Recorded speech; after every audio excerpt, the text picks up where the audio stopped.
Hello all. Welcome to Indian Express newspaper reading. आज UPSC examination के point of view से Indian Express का अखबार हम देखेंगे।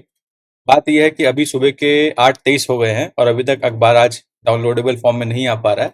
तो जो ऑनलाइन इंडियन एक्सप्रेस वेबसाइट है उस पर जाके हम कुछ की न्यूज़ देख लेते हैं जो एग्जाम के लिए रिलेवेंट हो सकते हैं। पहला न्यूज़ है इंटरनेट सस्पेंशन के बारे में। आपको पता होगा कुछ दिन से हम लोग इंटरनेट सस्पेंशन को देख रहे हैं न्यूज़ में। मणिपुर में भी कुछ टाइम के लिए किया गया था, अभी नू में भी क्लैशेस हुए तो 144 सेक्शन इम्पोज कर दिया गया और इंटरनेट सस्पेंड कर दिया गया। आपको एग्जाम का सिंपल ये समझना है सेक्शन 144 होता क्या है, इंटरनेट सस्पेंशन क्या होता है, उसके क्या चैलेंजेस है, क्या लिमिटेशन है। ये एग्जाम में 10 मार्कर क्वेश्चन डायरेक्टली तो नहीं बन सकता पर एक फॉर्डर पॉइंट की तरह काम आ सकता है।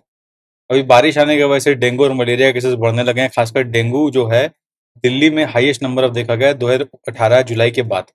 तो आप जस्ट ये रेफरेंस पे ध्यान रख सकते हो कि डेंगू और मलेरिया सब बारिश आने के बाद खासकर ज़्यादातर फैलता है। स्पेशली डेंगू जो है वाटर बॉर्न है, तो वो एक बड़ा प्रॉब्लम हो सकता है लोगों के लिए।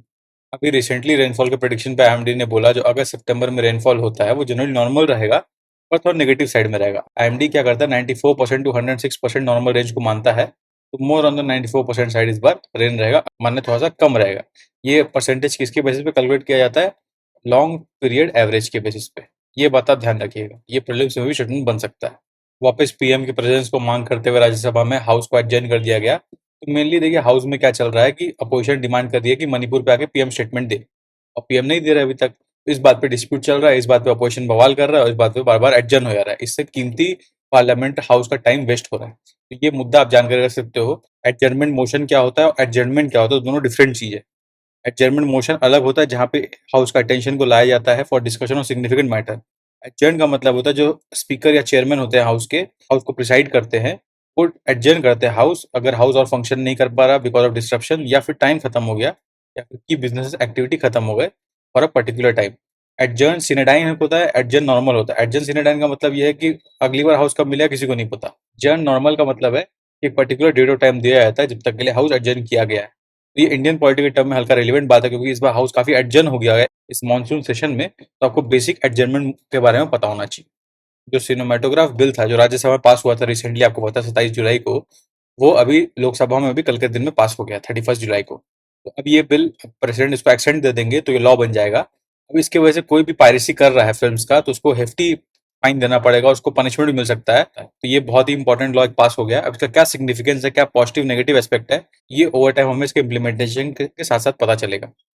अब जो लीडर ऑफ द हाउस है राज्यसभा में, पीयूष गोयल, जो कि यूनियन कैबिनेट मिनिस्टर भी है और काउंसिल ऑफ मिनिस्टर के मेंबर भी है, जब बार बार अपोजिशन ने राज्यसभा में डिमांड किया कि प्राइम मिनिस्टर आके बोले मणिपुर के इशू पे, तो पीयूष गोयल ने एक इंटरेस्टिंग टर्म का यूज किया कि collective responsibility of council of ministers होता है। इंडिविजुअल पीएम का रिस्पॉन्सिबिलिटी नहीं होता, there is a collective responsibility of council of minister. तो आपको इसमें रिवाइज करना है इंडियन पॉलिटी के हिसाब से collective responsibility of council of ministers क्या होता है। कलेक्टिव रिस्पॉन्सिबिलिटी कौन से आर्टिकल में गिवन है, आर्टिकल 371 375 कौन सा होता है। मैंने मैं जस्ट आपको एक नंबर बता रहा हूँ, मैं सही बोल रहा हूँ जरूरी नहीं, आपको चेक करना है। फिर उसके बाद जब इलेक्शंस होता है तो प्राइम मिनिस्टर को कौन सिलेक्ट करता है, प्राइम मिनिस्टर कैसे सिलेक्ट होते हैं, उसके काउंसिल ऑफ मिनिस्टर कैसे सिलेक्ट होते हैं, इनका आपको बेसिक जानकारी होना चाहिए। ये सब रिलेटेड कॉन्स्टिट्यूशनल आर्टिकल से आते हैं, इसीलिए इंडियन पॉलिटिक्स सबसे थोड़ा रिलेवेंट है। इसको आप देख सकते हो। अब देखिए एक्सप्लेन पेज में आते हैं। एक्सप्लेन पेज में कुछ एसटी ट्राइब्स हैं जिनको पहाड़ीज और पदरीज बोलते हैं, जो जम्मू एंड कश्मीर में जिनको शेड्यूल्ड ट्राइब स्टेटस में इंक्लूड करने का प्लान है आफ्टर द रिसेंट लेजिस्लेचर। तो ये ट्राइब्स कौन से होते हैं इनका जानकारी आपको होना चाहिए। तो जैसे ही एक्सप्लेन पे आज का आता है मैं टेलीग्राम ग्रुप में शेयर कर दूंगा, आप लोग उसको रीड कर सकते हो डिटेल में। एक इंटरेस्टिंग एक्सप्लेन पेज में आर्टिकल है स्पेस जंग के ऊपर। अब देखिए बहुत सारे रॉकेट सैटेलाइट स्पेस में जाते हैं पर उनके जो रॉकेट के बैक एंड पार्ट है जिसमें मेन इंजन होता है उसका कुछ डेब्रीज जो है स्पेस से गिर के और मोस्ट ऑफ द टाइम उसको ओशन में डंप किया जाता है। पर कई बार किसी और कंट्री के शोर पे पहुंच सकता है बिकॉज इतना प्रैक्टिकली प्लान नहीं कर सकते कि हर तौर पे गिर सकता है। तो ये स्पेस जंक जो कि अर्थ पे गिरता है इसका क्या रूल्स है, क्या रेगुलेशन है, इसे कैसे गवर्न होता है, इसके ऊपर ये आर्टिकल है। तो जैसे कि मैंने बोला कि मैं एक्सप्लेन पेज आप लोगों के संग शेयर करूंगा टेलीग्राम ग्रुप में, जैसे ही इंडियन एक्सप्रेस की वेबसाइट डाउनलोड होता है तो आप लोग उसको वहां देख सकते हो। फिर एक स्टडी है कि क्लाइमेट चेंज की वजह से ओशन का कलर चेंज हो रहा है, तो आप लोग बेसिक आर्टिकल रीड कर सकते हो। नथिंग वेरी इंपॉर्टेंट बट एक सेंस होना चाहिए। But this was it. आज के न्यूज़पेपर में ये सब आज जानकारी रिलेवेंट थी एग्जाम के पॉइंट ऑफ व्यू से। If you like this initiative then channel को लाइक करें, सब्सक्राइब करें। तब तक के लिए best wishes for the examination.